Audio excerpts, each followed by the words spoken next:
hi, I am Diana Gaylor Bunuan. So, for our project in Physiological Optics 1, I am going to do 4 tests, which is number 1, the palpation test, number 2, the rotation test, number 3, the version test, and number 4, getting the interpupillary distance test. Okay, so hi everyone, I am Diana Gaylor Bunuan. So today, I am with my patient, Ate Jace, for our practical exam. So, first of all, gagawa po ako ng 4 tests. So, first yung ating,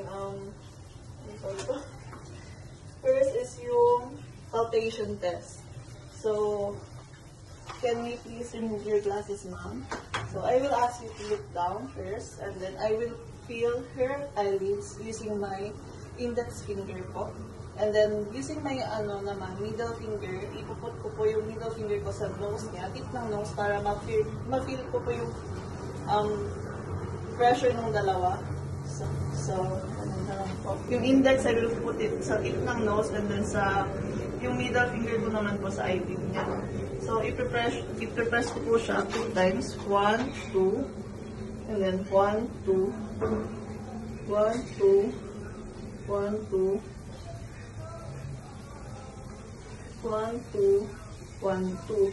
So, need natin i-press para malaman natin yung pressure inside, kung smooth ba siya or normal yung IOP niya, or kung may nafe-feel tayong tenderness sa eyelids po natin. Meaning, mataas po yung intraocular pressure po niya, and then may chance po siya to get glaucoma or suspect po siya for glaucoma. So, intraocular pressure po, ang normal po na intraocular pressure po natin is 21 mm mercury po. So, yun lang po. And then other, way para matest po yung, or magawa natin yung palpation test natin is using our 4 fingers. I-replace lang po natin siya sa top ng eyelid ng patient or kahit sa atin po sa bahay. So, to feel the pressure po sa loob ng mata niya. Ganun lang po siya kasimple. So, ang recording po natin sa patient natin, upon checking yung kanyang eyelids or upon doing the palpation test, normal po yung sa patient po natin. Pero kung may na-feel po tayong tenderness or parang may matigas sa kanyang eyelid, ibig sabihin po nun is mataas po yung intraocular pressure niya at pwede po siya maging suspect for glaucoma po. Yun lang po. So today, I will be doing version test or broad age test as my method to see the 9 cardinal gaze of the eye and measure the ocular motility of the eye. We must also take note that the person who will conduct the test will need to have 1 meter distance between the patient. Using the pen light as my focus or object. So, ma'am, can you please look upon this piece of the pen lang po, and then follow it without moving your hands po. So, first, ang gagawin po natin is yung broad age test. Ito po, from center, punta po tayo sa right, up, center, down, up, center po. And then, papunta naman sa left, up, to center again, and then down, to center again. And then, babalik po tayo. We will be doing this 2 times, up, center, down, center, and then moving here, up, center, down, center. So, upon checking, ang movement naman po ng kanyang mata is normal. And then, ibig sabihin po nun, nag-move or nagpo-function well yung kanyang EOM. And then, kapag may feel kang, may po ba kayong pain or something, or nagda-diplopia po kayo upon looking the tip of the pen? Kung wala po, it is normal po. Pero kapag nag-diplopia po siya or may pain, may problema po sa kanyang muscle, sa extraocular muscle po niya. And then, so, okay ma'am, ngayon po, I will do some rotation test po. And then, I will ask my patient, which is Ma'am Jace, to look upon the tip of the pen, and I will do the rotation movement. So, una, clockwise. Counterclockwise muna. So, follow lang po yung pen. Huwag po tayong iikot yung ulo din po. So, ganyan lang siya. Clockwise muna 2 times.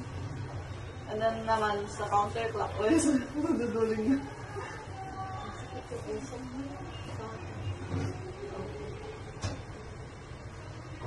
So, ganun po. Napansin po natin, or ang findings po is, normal po yung rotation ng eye po ng patient. Therefore, wala din pong masakit sa mata niya. And then, smooth po yung rotation, therefore, it is normal.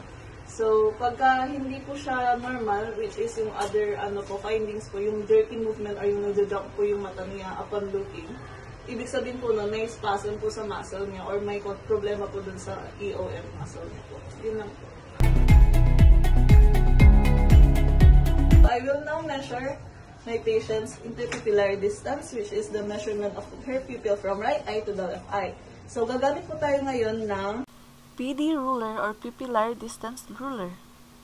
So, first, I will place my ruler sa tapat ng kanyang mata. And then, I will place my hand sa middle. The reason na plinase ko yung hand ko sa middle ng nose ko is for the EOM of the patient to be relaxed. Yun lang po. We also need to measure the center of the pupil of both eyes, which is measured 60 millimeters.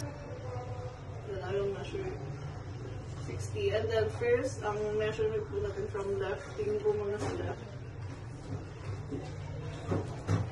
65. And then, sa right naman po, which is 67.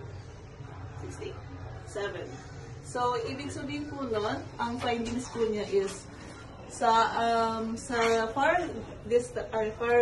vision po niya, or distance vision po niya is 67. Ang near vision po niya is 65 po. Yun lang po. So, the significance of measuring IPD is to determine the extent of pupil of patient in far and near vision. So, pag na-determine na po natin yun, kasi needed po yun sa gagawin na salamin ng patient, it is used for optimal image quality and comfort ng patient sa gagawing salamin niya. That's all for my video. I hope you liked it.